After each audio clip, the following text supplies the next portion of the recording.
It's difficult to pinpoint one story because I really enjoy the journey that I have with all my clients. Usually, I'm going to work with them for a minimum of 6 months because it takes that time to see some significant changes in people's. We're going to meet every other week, for instance. And so I have clients with very different issues.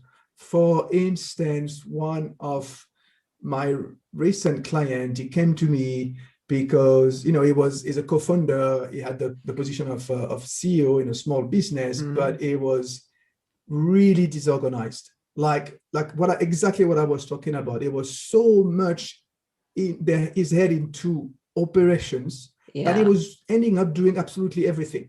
And he was on the edge of a burnout.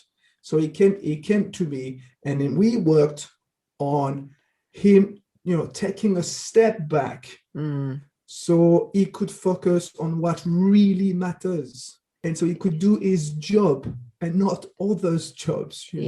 Today, he became the CEO of that organization, and he has completely switched his view on what his position is and what leadership is about. And that is amazing, because I really feel like fulfilled. I care more about my others. That's another reason why I became a coach, that I care more about others than I care about myself. Sometimes it's not good for me.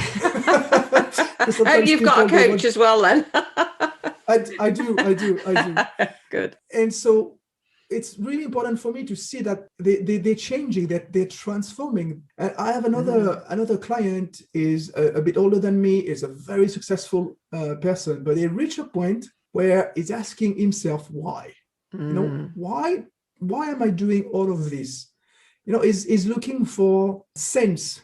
Its vision on the world has been changing because he's getting older.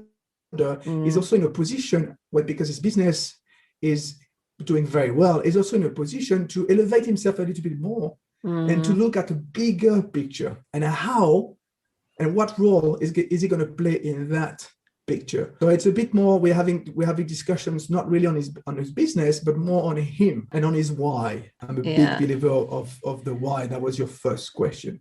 And so I have very different clients like that. I just love seeing them going through their transformation and seeing the changes that they can implement, because I don't do the work. They do the work. I only ask the questions, but they do all the work. And it's very inspiring to see them changes and to actually enjoying that process.